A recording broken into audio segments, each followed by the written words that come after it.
Hello again. Welcome back to Can't Think Straight. In our last episode, we discussed at length why electing Donald Trump was dangerous for America. Well, unfortunately, America's median voter is a rebel who can't think straight. Well, I guess they can, but that's kind of the issue. That said, if you want our raw, unfiltered reactions, check out AppTV's social media pages for how we as queer people feel about the president-elect. Spending an entire episode discussing the election feels depressing for all involved, so let's actually talk about this episode. Today we will talk about music.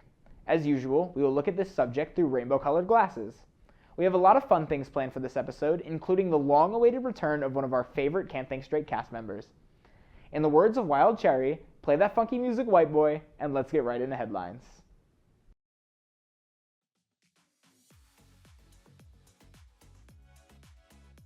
Grammy nominations are out, and our queer, Midwestern princess, Chappell Roan, has 5 to her name. Record of the Year, Song of the Year, and Best Pop Solo for her hit song, Good Luck Babe, Album of the Year for the rise and fall of a Midwest princess, and last but certainly not least, Best New Artist. She has been on a massive upwards trajectory since releasing her debut album back in late 2023. Here's hoping she earns some hardware for her amazing music. Good luck, babe. Elton John is one of music's greatest pioneers. His story is coming to the silver screen on December 13th when his documentary, Elton John, Never Too Late, releases on Disney+. The documentary followed the Rocket Man's last tour, Farewell Yellow Brick Road, a tour that spanned nearly 5 years from September 2018 to July 2023. There are rumors that he's still standing in the studio making new music too, so that's certainly something that we can all look forward to. Halsey's latest album, The Great Impersonator, has reached the airwaves. Her 5th studio album is already making waves, debuting at number 2 on the Billboard 200. It also has reached the top of Billboard's Rock and Alternative chart, becoming her 2nd album to reach those heights. She's a feminist and a queer icon, and we adore her for it. Oh, and the album's pretty great too. Last but certainly not least, Ethel Cain is slated to drop her newest album, Perverts, on January 8th, 2025. This is welcome news as we haven't had a new Ethel Cain album since her critically acclaimed debut album, Preacher's Daughter, released in May 2022. As of November 11th, the tracklist is available for view, and while we patiently wait, you can listen to the album's lead single, Punish, wherever you choose to listen to music. That does it for headlines. We'll be right back with another edition of Crash Course.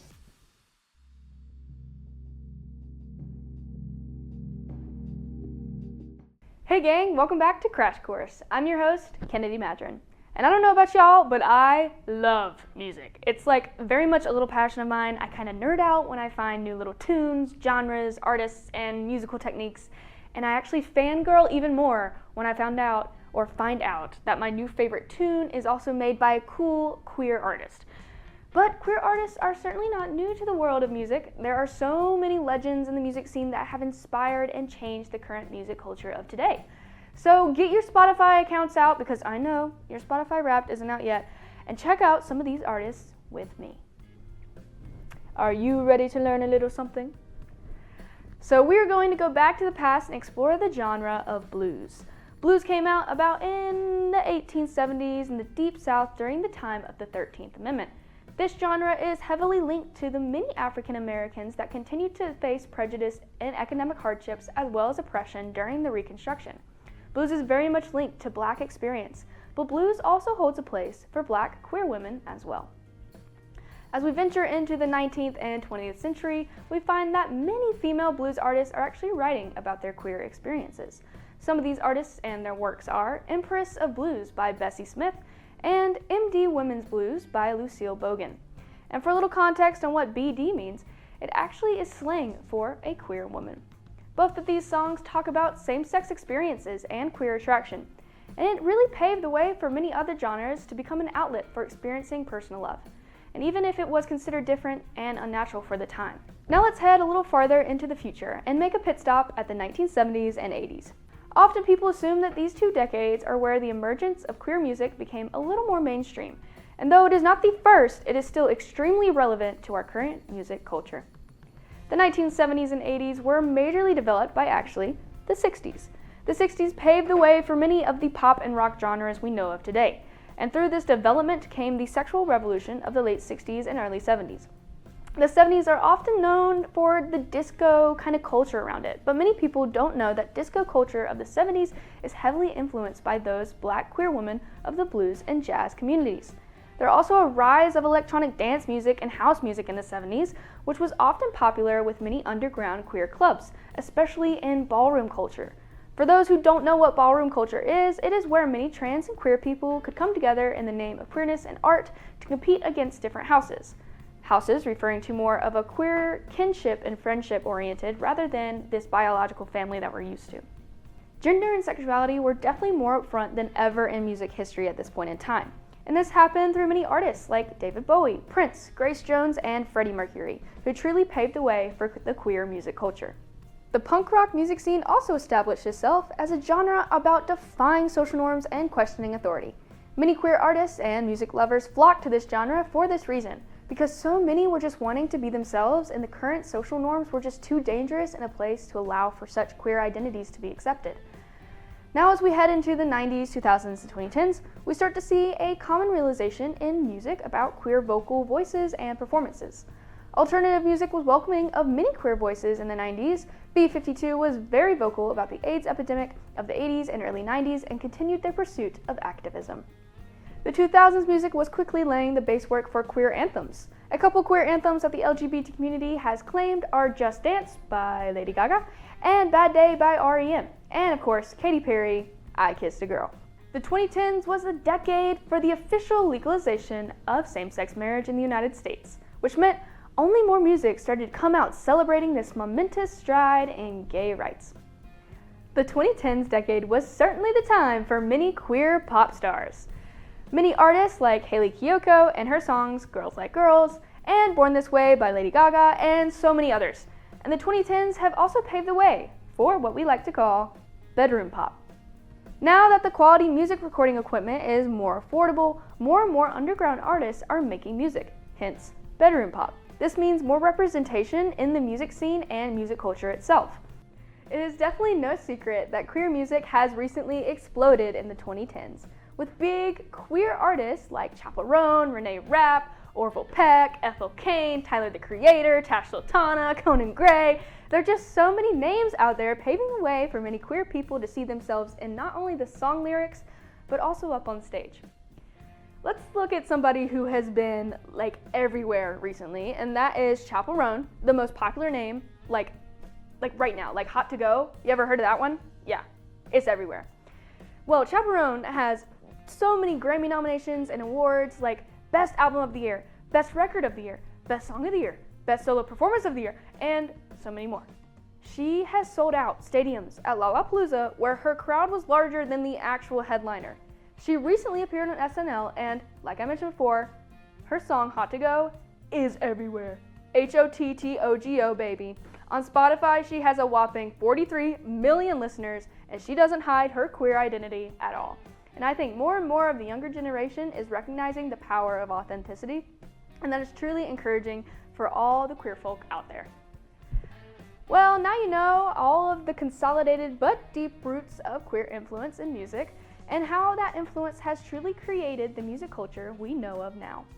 And now I have to leave you with a task. After this episode, go on Spotify, or Apple Music, or Pandora, and just go listen to some queer music and artists. You might find a new little tune that kind of suits your fancy.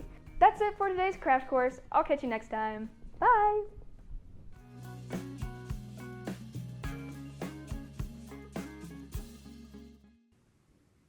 As usual, Kennedy killed it. Next up is a very special segment, the magnum opus of today's episode. You cannot talk about queer music without discussing the local band scene here in Boone. Well, one of those bands, or should I say a person from one of those bands, is here to perform for all of you. But before we get into that, I want to give a very special thank you to our radio station, WASU, for allowing us to use their corner concert space. This segment would not be possible without their help. As for the band, Peach Rings is their name. Ramona, one of their bandmates, has agreed to play a short set for all of you. I hope you all enjoy. Take it away, Ramona.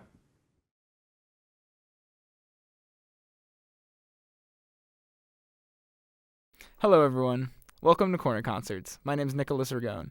Depending on how you're watching this, you may recognize me, but for those who don't, I'm the producer of Can't Think Straight. This is a pretty special edition of Corner Concerts because it's a collaboration between Corner Concerts and Can't Think Straight. I'm joined by Ramona from Peach Rings. I hope you guys enjoy.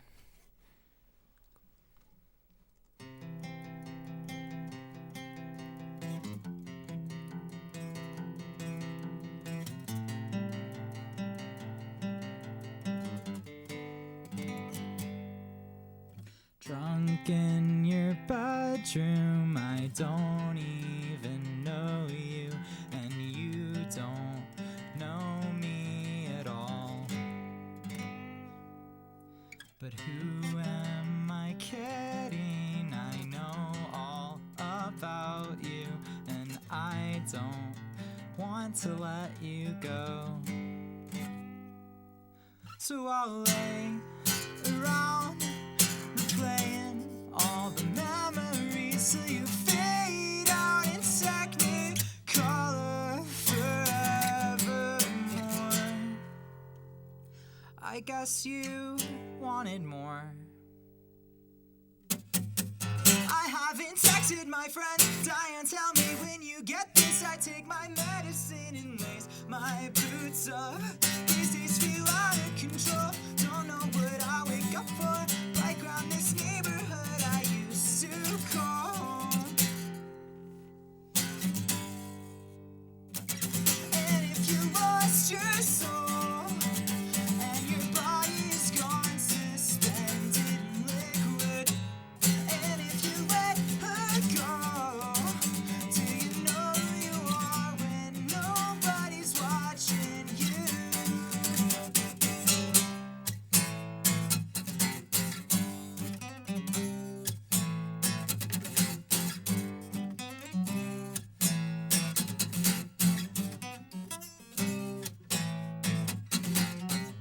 I just stutter my speech. I keep forgetting to eat, or else I keep myself hungry.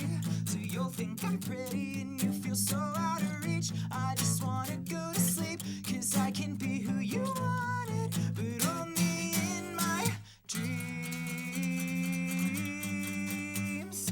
And if you lost your soul and your body is gone suspended in liquid, and if you let her go, do you know who you are when nobody's watching you?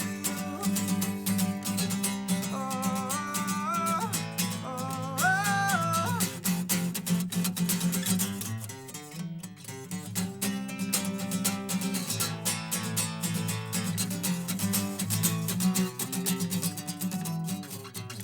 I don't think I could ever watch Donnie Darko again. And I drove my car past your driveway, but I don't think I could see you again. Again.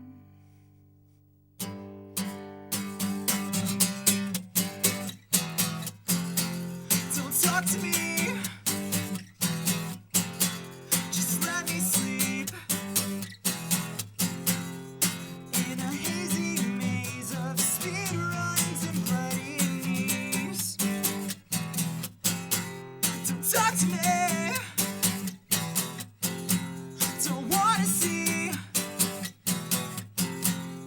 all your posts online of how you're happier than me. Thanks. All right, great job. So one thing I came to learn about you in the last 30 minutes or so, you're an App TV alumni. I am. Yeah. What does it mean for you to be back on App TV performing? It's kind of funny. I had never set foot in this radio station my entire college career. I was like, it's scary over here. The radio kids are scary. I didn't work on like actual App TV. I was just a comm media broadcast student. So like I just do like a lot of video editing. So it's really cool to just like see this space. Yeah. Yeah. Yeah. All right. Well, tell us a little bit about your first song. It is there. So that was like 2 songs, and they're both unreleased. They're from my album, which has been taking 8 billion years to come out. But they're kind of like a suite of songs that like deal with like a really like low point during like COVID when I was like back living with my mom. and like I would just go bike around like my childhood neighborhood and binge watch Super Mario 64 speedruns like every single day. And yeah, I just kind of was like, it was just like a really crappy point in my life, and I just wrote that little song about it, and it just kind of stuck around. Well, it was wonderful. Thank you. And what do you have for us next? This next one is called Heart-Shaped Craters.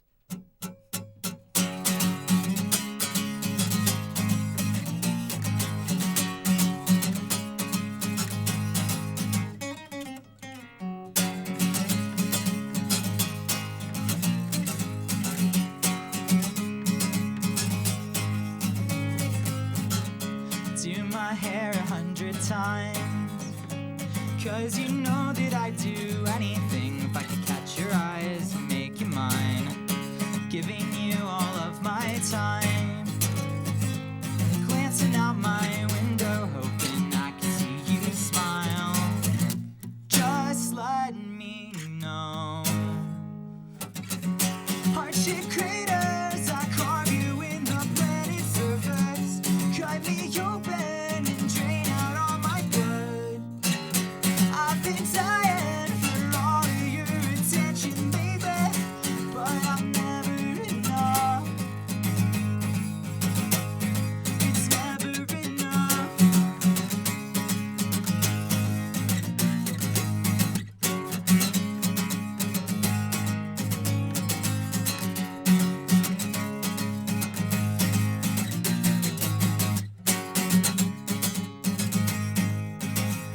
Well, my head is giving in again, playing up to 2 a.m. I wonder if you think of me a lot. I'm trying to hide my sweaty hands, choking on my words again. If you only knew what you do to me, my face turns red, I'm left on red again. Don't let me go.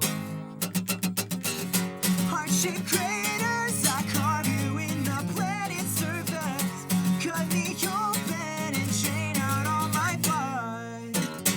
I've been dying for all of your attention, baby, but I'm never enough. It's never enough. And I will think of you if you think of me, making promises I'll never keep. Heart-shaped craters, I carve you in the planet's surface, cut me open and drain out all my blood. I've been dying for all of your attention, baby, but I'm never enough. Never enough. Never enough. Never enough. Never enough. Thanks. So as the producer of Can't Think Straight, one of the main things that I've sought to do is tell the stories of people who represent or are queer representatives of popular things like we've talked about, or we're talking about gaming later this season. We've talked about politics. We've talked about all sorts of things, and this episode's dedicated to music. What does it mean to you to be a queer representative in the field of music? It's definitely like a weird position, but a cool position to be in, because I think like I started out writing songs just like about feelings I had and things I wanted to express, and I didn't really think about it as like being, oh, I'm like a queer artist. And then I put them out there, and a lot of people connected with the same feelings, and like I kind of realized that it's sort of like I don't have like a big platform, but it's like an interesting avenue, an interesting perspective to share that I feel like is not super represented in like popular music today. I think there's a lot of cool underground stuff happening for queer artists, but I still think like, especially in the trans community, it's still pretty underrepresented in like mainstream music. I'd say there's really just like Kim Petras is like who I can think of, and like Sophie, who passed away a few years ago. But like there's not a ton in popular music, so it's cool that in the underground I feel like trans and queer people have more of a voice. Thank you. And what song do you have next for us? I'm going to drink a sip of water, and then I'm going to play a song called Arachnophobia.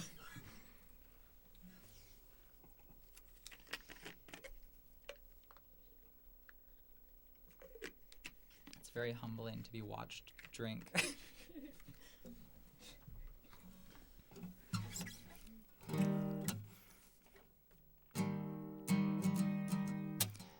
You are the spider living in my window, watching all the leaves blow by.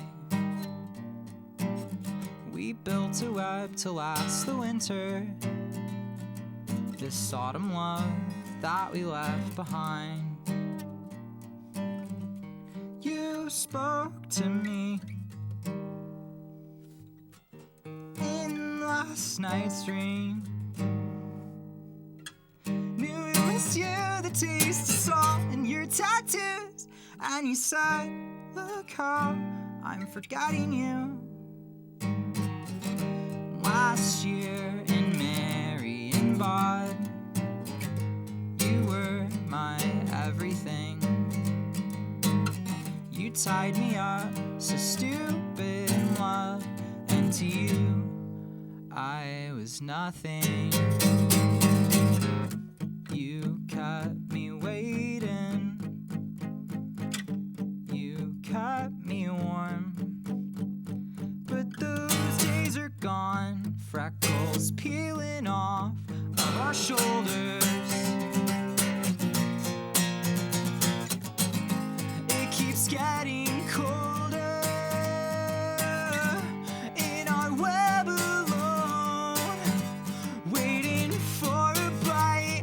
Won't you take my life so that I can just forget the love I've known? Did you make it home? Did you make it home? Did you make it home alive? Well, if you're watching this on Can't Think Straight, that's all the time we have. But the show doesn't end here. If you want to watch the rest of this wonderful performance, tune into this special edition of Corner Concerts.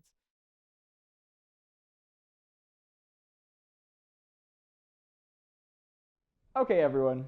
I've been keeping this next segment a secret to literally everyone. Now, I know we've already had a crash course today, but the truth is there's just so much to talk about when it comes to the LGBTQ community and music. So as the producer, I decided to have a second crash course. Now, it feels a little cruel to Kennedy to make her write and deliver a second segment, so I've decided to bring an old friend back on stage. Everyone, please welcome the founder of Crash Course herself, Kylie Carner.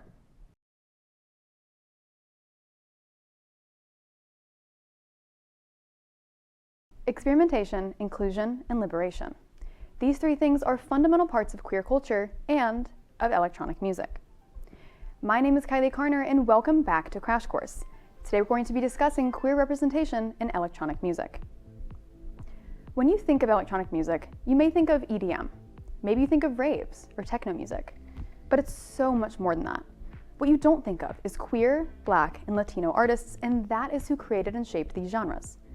Electronic music is an umbrella term, encompassing a variety of diverse subgenres, and the roots of these subgenres run deep into queer and Black cultures.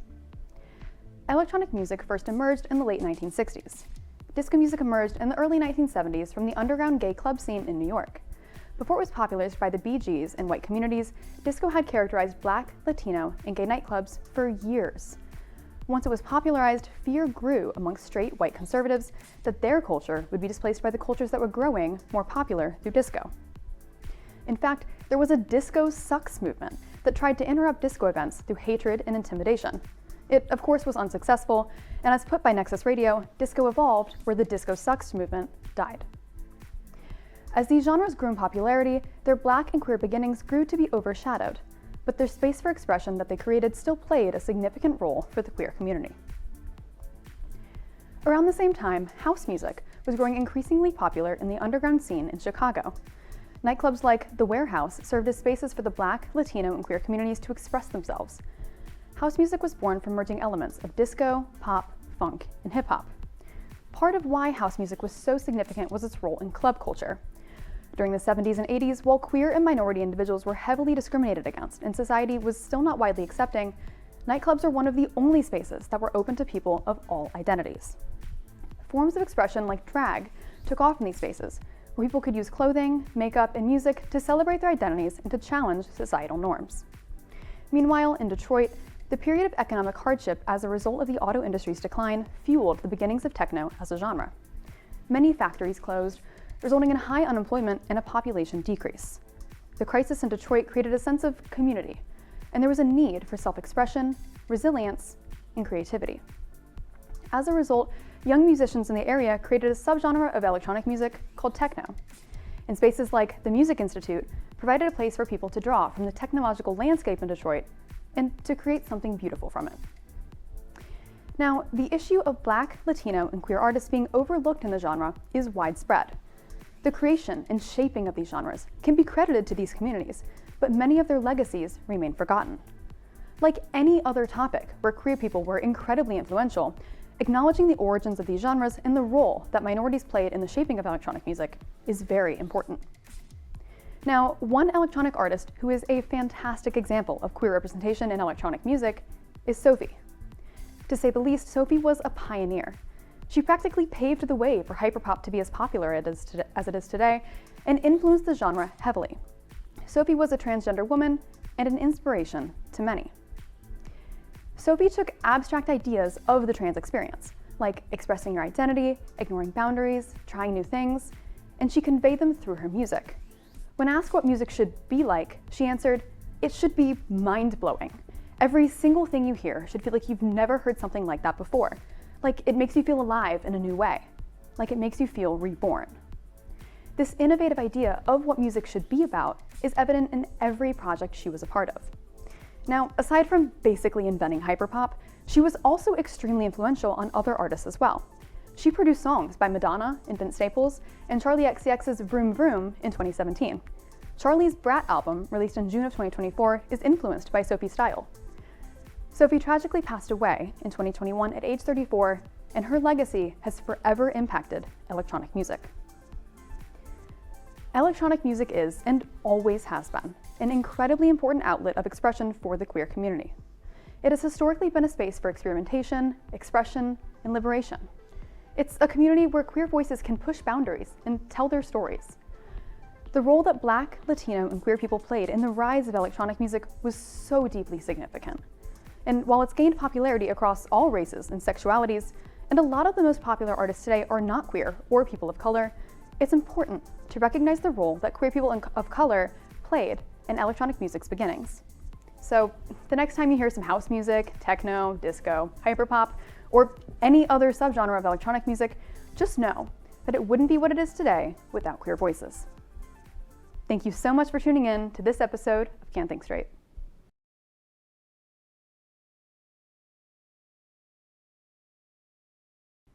That's all the time we have for today.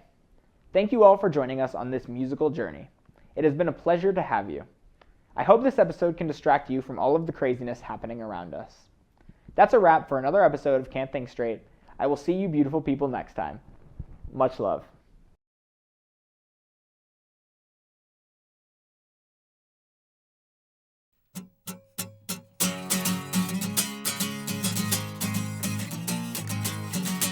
Gay rights! The 2010s decade was certainly, should I have said that? This is great. I look fantastic.